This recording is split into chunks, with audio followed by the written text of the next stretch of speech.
पिछले कुछ दिन पहले आपने देखा था कि संजय सिरसाट साहब के परिवार के एक सदस्य का मामला किसी लड़की के साथ आया। हमने उसके ऊपर बहुत ज़्यादा उसको फॉलो नहीं किया क्योंकि उनका एक पारिवारिक मामला था, निजी मामला था। उसके बाद ज़रा खामोश बैठ जाए प्लीज़।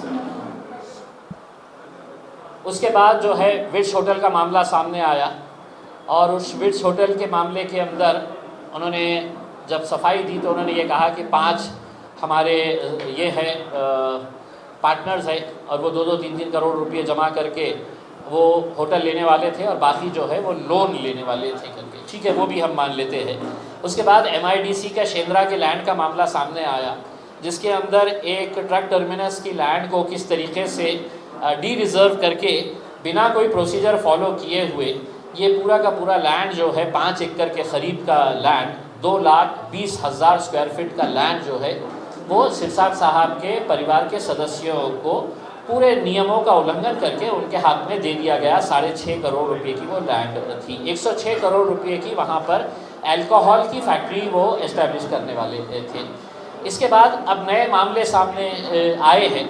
उसमें सबसे गंभीर मामला एक ये है कि शाहजहाँपुर के पास गट नंबर 8 में 4 हेक्टर यानी कि 10 एकड़ ज़मीन जो है ये सरकारी ज़मीन है। ये सरकारच्या परवानगी शिवाय हस्तांतर करता येत नाही। ये इसका ट्रांसफ़र गवर्नमेंट की परमिशन के बगैर हो नहीं सकता है। ये एक प्रोसीजर है उसका। शाहजहाँपुर के अंदर आज मार्केट का रेट है तकरीबन 3 करोड़ रुपये प्रति एकड़ और सिरसाट साहब ने ये ज़मीन उनके बेटे के लिए है, 2 बेटों के लिए है। सिद्धांत संजय सिरसाट और तुषार संजय सिरसाट, ये दोनों के नाम पे उन्होंने ये ज़मीन 10 एकड़ ज़मीन लिए है 1 करोड़ 10 लाख रुपये में। 10 एकड़ ज़मीन 1 करोड़ 10 लाख यानी कि 11 लाख रुपये प्रति एकड़ के हिसाब से उन्हें वो ज़मीन लिए है जिसका मार्केट वैल्यू आज के दिन 3 करोड़ रुपये है। दूसरा ये है कि मामला से वहीं पे ख़त्म नहीं होता है। ये ज़मीन कैसी ली गई? तो ये ज़मीन लेने के लिए 2022 के अंदर उस वक्त के राज्य मंत्री महसूल जो अब्दुल सत्तार साहब थे, उन्हीं की पार्टी से ताल्लुक़ रखते हैं, उन्होंने ऑर्डर पास किया था। इसके बावजूद भी कलेक्टर ऑफिस के कुछ अधिकारी जो है वो ज़मीन ट्रांसफ़र करके देने के लिए तैयार नहीं थे, क्योंकि उनका कहना था कि महसूल मंत्री का जो ऑर्डर है वो गोलमोल है, उसमें साफ नहीं लिखा हुआ है। और दूसरा नियम ये कहता है कि क्लास 2 की ज़मीन अगर रजिस्ट्री करवाने का है तो 50% ऑफ द मार्केट वैल्यू जो है वो चालान भर के गवर्नमेंट को देना पड़ता है, जो साहब ने नहीं दिए थे। तीसरा ये है, ज़रा खामोश बैठ जाए तो, नहीं तो बाहर चले जाए प्लीज़। अगर लैंड देने का मामला जब सामने आया तो कैसे एक सस्पेंडेड तलाठी बागड़े नाम का, जो तकरीबन मुझे बताया गया है कि वो 8 मरतबा सस्पेंड हो चुका है, सस्पेंड रहते हुए सिरसाट साहब ने उसको उस एरिया का इंचार्ज बना दिया जहाँ पे शाहजहाँपुर की ये ज़मीन थी और उसने पूरा ये खेल खेला। एक तहसीलदार थी कोई लेडी जो थंब इम्प्रेशन देने के लिए तैयार नहीं थी, जो कंपलसरी है वर्ग 2 के लिए, तो उसको हटाकर रमेश मुनलोड नाम के एक दूसरे तहसीलदार को लाया गया और रमेश मुनलोड ने वो थंब इम्प्रेशन दिया और उसके बाद कलेक्टर साहब ने उसकी परवानगी दे दी बिना कुछ पूछे हुए कि सिरसाट साहब ये ज़मीन हरिजन समाज के लिए राखिव है। हरिजन समाज से सिरसाट साहब भी आते होंगे, लेकिन उस समाज के जो गरीब लोग हैं, शायद कितने लोगों ने कलेक्टर के पास निवेदन दिया है कि ये ज़मीन हमें दी जाए, और सरकार देती है वो लोगों को जो भूमिहीन है, जिनके पास ज़मीन नहीं है, जिनके पास छत नहीं है रहने के लिए, तो 1 एकड़ 2 एकड़ खेती करने के लिए देती है। मेरा सवाल ये है कि संजय सिरसाट साहब का बेटा ऐसा कौन सा गरीब है कि जिसको ये सरकारी ज़मीन मंत्री साहब पालक मंत्री रहते हुए अपने बेटे को फ़ायदा पहुंचाने के लिए कलेक्टर ऑफिस के ऊपर दबाव डालकर ये रजिस्ट्री करवाए, तो जितने दोषी संजय सिरसाट साहब अपने पद का दुरुपयोग करने के लिए है, उतना ही दोषी वो कलेक्टर और वो तहसीलदार है जिन्होंने इस बेईमानी के काम को अंजाम दिया। ज़मीन ख़त्म नहीं हुई और चाहिए था, तो वही शाहजहाँपुर के गट नंबर 34 में इन्होंने तकरीबन 7 एकड़ जगह लिए, 2-2 एकड़, 2 गुंठे, 2 एकड़, 6 गुंठे, ऐसा करके 3 अलग अलग पार्टी से लिए। एक ही गट की ज़मीन, एक गट की ज़मीन 2 एकड़ तो कितने में लिए? 1.5 करोड़ में, 1,50,00,000। उसी गट की बाजू की ज़मीन 2 एकड़ कितने में लिए? तो 50 लाख रुपये में लिए। तीसरी ज़मीन उसी गट में, उसी के बाजू 2 एकड़ कितने में लिए? तो 60 लाख रुपये में लिए। तो ये मामले पूरे, पैसा दिया जा चुका है, अब और चाहिए ज़मीन। बड़े पाव के स्टॉल अगर अलग अलग जगह पे लगाना है तो और ज़मीन चाहिए, शहर में भी चाहिए। तो अदालत रोड के सामने की ज़मीन जबिंदा बिल्डर्स से ख़रीदी गई। अब खूबसूरती देखिएगा कि औरंगाबाद शहर की सबसे महंगी ज़मीन, सबसे महंगी किसी इलाके की ज़मीन कोई है तो वो जालना रोड की ज़मीन है। कोर्ट के सामने, एग्जैक्टली डिस्ट्रिक्ट कोर्ट के सामने, अदालत के सामने ज़मीन का रेट क्या है? 12,000 स्क्वायर फीट ज़मीन ख़रीदी गई। कितने में? तो महज 5.5 करोड़ रुपये में। यानी कि प्रति स्क्वायर फीट वो ज़मीन की कीमत आ रही है 4,800 रुपये के करीब, कुछ 4,800 रुपये। तो क्या 4,800 रुपये का रेट है वहाँ पे? मैं अगर कोई बेचना चाह रहा होगा तो मैं 10,000 और 12,000 के भी गिराक उनको दिला सकता हूँ वहाँ पे। ये सब सस्ती ज़मीनें हैं तो मंत्री जी को क्यों मिल रही है, दूसरों को क्यों नहीं मिल रही है? अब हमारा ये सवाल है कि ये पैसा इतना आ कहाँ से रहा है, कौन दे रहा है? मेरी जानकारी के हिसाब से कल जब हम MIDC गए और मैंने अधिकारियों को कहा कि आप वो फाइल मंगाइए तो हमें भी समझ में आएगा, तो मुझे बताया गया कि संजय सिरसाट के ताल्लुक से शेंद्रा की उस ज़मीन की पूरी फाइलें जो है वो हेड ऑफिस में मंगा ली गई है करके। यानी कि सारा खेल जो है वो अब MIDC हेड ऑफिस के अंदर खेला जा रहा है कि किस तरह से अपने आदरणीय मंत्री को बचाया जा सके करके। हम सवाल सिर्फ यही कर रहे हैं कि इतना पैसा ये मंत्री जी के पास आया कहाँ से? दूसरा सवाल ये कि आप हर रोज़ नींद में से उठे कि आपका चेहरा देखना पड़ता था टीवी पे,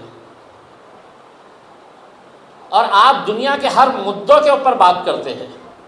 आप इतने ज्ञानी हैं कि सीरिया से लेके, लेबनान से लेके, इजराइल से लेके, फ़लस्तीन से लेके, डोनाल्ड ट्रंप और एलोन मस्क के बारे में भी आप ज्ञान देते हैं हर रोज़ बैठ के। किसी के ऊपर इतना सा कोई आरोप आ गया तो चीख चीख के, चिल्ला चिल्ला के है तो आप उसका गिरबान पकड़ लेते हैं। आपके ऊपर हम इतने गंभीर सवाल आपके बारे में हमने मीडिया के सामने रखे, तो क्या मजबूरी है आपकी कि आप इसका जवाब नहीं दे पा रहे हैं? जवाब इसलिए नहीं दे पा रहे हैं कि बड़े बड़े चार्टर्ड अकाउंटेंट्स को हायर करके इन्होंने अपने बुक्स ऑफ अकाउंट जितने भी है उसको किस तरीके से तालमेल बिठाया जाए ताकि इन मुद्दों का जवाब हम कुछ ना कुछ हिसाब करके दे सकें। MIDC के अधिकारियों के ऊपर ये जोर डाला जा रहा है कि MIDC के अधिकारियों ने इस पूरे शेंद्रा के लैंड के प्रकरण के अंदर उन्हें कैसा बाहर निकालना है, क्या डॉक्यूमेंट्स तैयार करना है। बम्बई के हेड ऑफिस के अंदर ये काम किया जा रहा है। मेरा आदरणीय संजय सिरसाट साहब से एक ही कहना है, जब भी आप जैसे नेताओं के ऊपर कोई सवाल खड़े होते हैं तो आप 2 हथकंडे अपनाते हैं। एक तो अपने पैसे की अकड़ से पैसा फेंक कर सामने वाले को ख़रीदने की कोशिश करते हैं, और दूसरा आप उसे डराने, धमकाने और एजेंसीज़ का सहारा लेकर उसे कहीं ना कहीं उसकी ज़बान बंद करवाने की कोशिश करते हैं। मैं संजय सिरसाट साहब से अदबन गुजारिश करते हुए कहना चाहूँगा कि आपके दोनों भी हथकंडे मेरे लिए काम नहीं आने वाले हैं। ना आप आपके गुंडों को मेरे पास भेजने की कोशिश करिएगा, ना आप मुझे ख़रीदने के बारे में आपके जहन से अगर कोई बात होगी तो वो निकाल लीजिएगा। ये जो मेरे घर के सामने पुलिस आके बैठ गई है, बताया जा रहा है कि जालना से कुछ आ रहे हैं मेरे घर के सामने, मैं उन लोगों से पूछना चाह रहा हूँ कि आंदोलन किसके घर के सामने होना चाहिए, मेरे घर के सामने या उसके घर के सामने? लेकिन कल मुझे बताया गया है कि कुछ ब्लैकमेलर्स जिनका काम ही ये धंधे करना है, वो मेरे घर के सामने आके कुछ कीचड़ फेंकेंगे, कुछ गोबर फेंकेंगे, जिनके जहर गोबरों से भरे हैं, जिनके दिमाग में सिर्फ गोबर ही गोबर है, उन्हें कोई अकल की बात समझ में नहीं आती है। मैं उनसे ये कहना चाहूँगा कि लोकशाही तरीके से आप आइए मेरे पास, या मुझे बुलाइए, मैं जहाँ बोले वहाँ पे आने के लिए तैयार हूँ। आप चर्चा करिए मेरे साथ, लेकिन ऐसा इस तरीके से की आम्ही याचा घराचा समोर जाणार आणि शेण फेकणार, तर मी गप्प बसणारा माणूस नाही आहे। आणि हे धमकी भमकी जे आहे ना, ते दुसरं कोणाला द्या, मला हे धमकीचा काही फरक पड़त नहीं। हे डोळ्या तुमच्या दिमाग में अगर होगा कुछ गोबर के अलावा तो अच्छी तरीके से समझ के ले लेना। तो ये डराने धमकाने वाली बात जो है वो अपने हद तक रखिएगा। कोई पढ़ा लिखा समझदार ये गुंडे मवालियाँ, और उसके लिए पुलिस का इतना फौज फाटा, उठा के लेके आइए पुलिस ने, देखिएगा इनका बैकग्राउंड क्या है करके, ट्रैक रिकॉर्ड क्या है। यही संजय सिरसाट अब मेरे शहर के अंदर जितने इम्तियाज़ जलील के मुखालिफिन थे, जो इलेक्शन के अंदर बढ़ चढ़ के हिस्सा लिए थे इम्तियाज़ जलील को गिराने के लिए, उनको बुला बुला के उनसे मदद ली जा रही है कि इम्तियाज़ जलील के बारे में क्या निकाल सकते हैं, निकालो, मैं तुमको जो बोले वो देता हूँ करके। तर मी त्यांना सांगतो, संजय सिरसाट साहेबांना इतका कष्ट करण्याची आवश्यकता नाही। मीडियाच्या मार्फत तुम्ही सांगा तुम्हाला काय पाहिजे, क्या चाहिए तुमको, मुझसे बोलो, मैं लाकर तुमको पूरे डॉक्यूमेंट्स देता हूँ। हे कशाला हे घाणेरड्या लोकांना की आपलं कुछ मिलेगा क्या उसमें, ते ही आता ये शोधत आहे, ते शोधत आहे, काही नाही मिळणार तुम्हाला।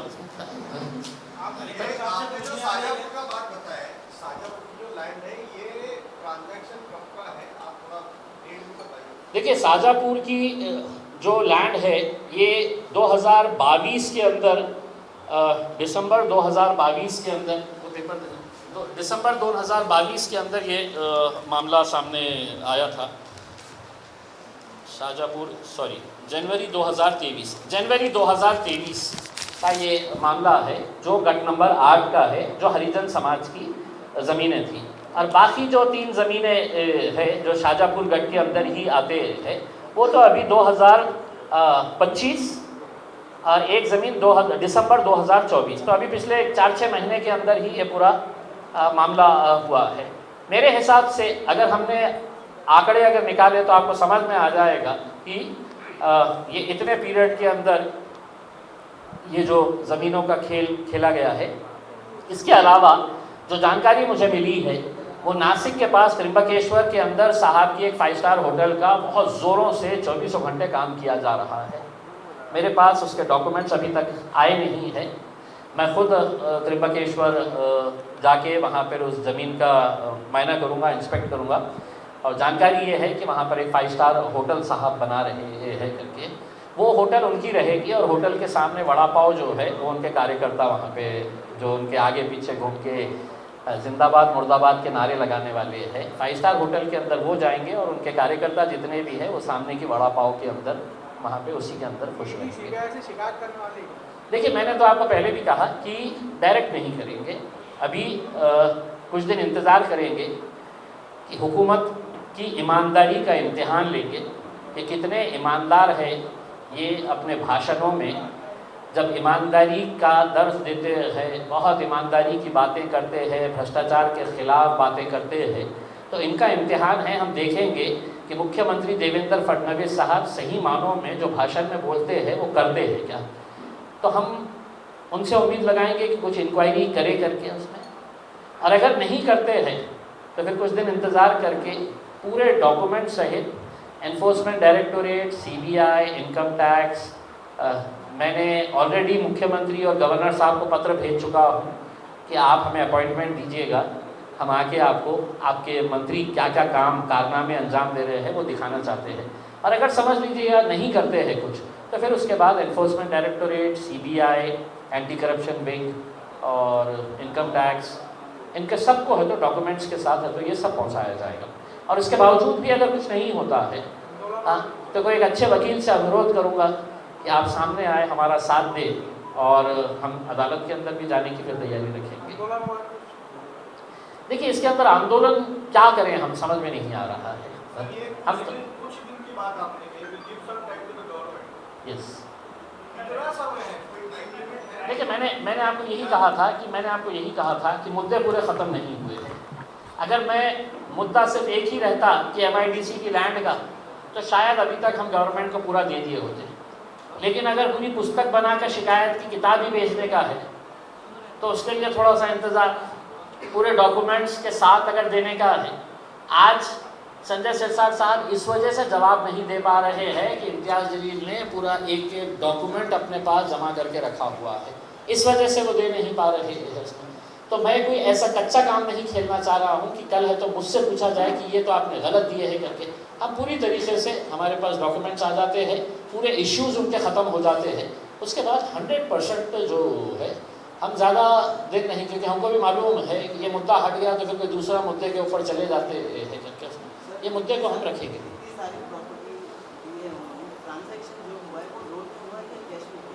नहीं, अब इसका डिटेल जो है, देखिए मेरे पास रजिस्ट्री की कॉपी है, रजिस्ट्री कॉपी के अंदर है तो आपको बताना पड़ता है कि आपने कितना पेमेंट किए हैं करके।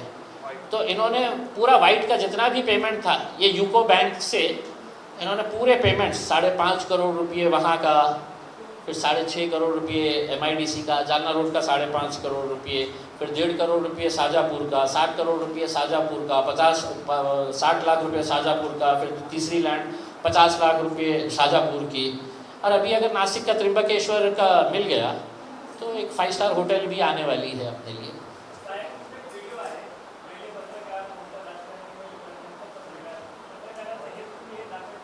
कोण काही काम राहिलं नाही ना दादा, कामच राहिलेलं नाही आहे। त्याने सांगितलेलं आहे, त्याने मीडियामध्ये सांगितलेलं आहे की ज्याच्याकडे कामच नाही आहे तर असं बिनबुडावाचे आरोप करत आहे। बहुतेक काही काम होतं हातात असलं असतं तर बहुतेक इतकं सखोलमध्ये गेलं नसतं। आता पत्रकारिता जिवंत ठेवणार आहे आणि प्रॉपरमध्ये, आणि जसं असं सांगितलेलं आहे कि हे जे लोग जैसा लोग बोल रहे हैं कि साहब सिर्फ इनको ही टारगेट क्यों, दूसरे नेताओं ने भी तैयार रहना चाहिए। मसाला तो तुम्हारा भी तैयार किया जा रहा है, मटेरियल तो तुम्हारा भी तैयार किया जा रहा है, सिवा सबको होने वाला है। सर इसके अलावा मैं बोला हूँ नहीं, मैंने आपके जरिए, अब मैं आप लोगों से अनुरोध करूंगा कि कलेक्टर साहब के पास जाके है तो एक मरतबा उनके मुंह में भी माइक डाल दीजिएगा, बोला सर कलेक्टर साहब कितने लोगों को दिए हैं वर्ग 2 की जमीन। देखिए हरिजन समाज के लोग मेरे ख्याल से आज तकरीबन 1.5-2 महीना हो, 2 महीने, और किसके एरिया के हैं वो, कहाँ के हैं वो, इसी नेता के मतदार संघ के लोग हैं जो आज 2-2.5 महीने से कलेक्टर ऑफिस के सामने बैठे हैं, और आप अपने समाज के लोगों को इंसाफ नहीं दिला पा रहे हैं। आप अपना घर भरने की बात कर रहे हैं, अपना घर भर रहे हैं, और जिनका घर था उनका घर छीन लिया गया है इसमें। तो मैं तो वही मेरे हरिजन भाइयों को ये कहना चाहूँगा कि अब आप कलेक्टर ऑफिस के सामने ना बैठते हुए अपना बोरिया बिस्तरा उठाइएगा, शाजापुर के गट नंबर 8 में तुम्हारे हक की ज़मीन है, वहाँ पे जाके बैठ जाइएगा। आपके हक की ज़मीन है, वहाँ पे जाके बैठ जाइएगा आप। धन्यवाद, थैंक यू वेरी मच।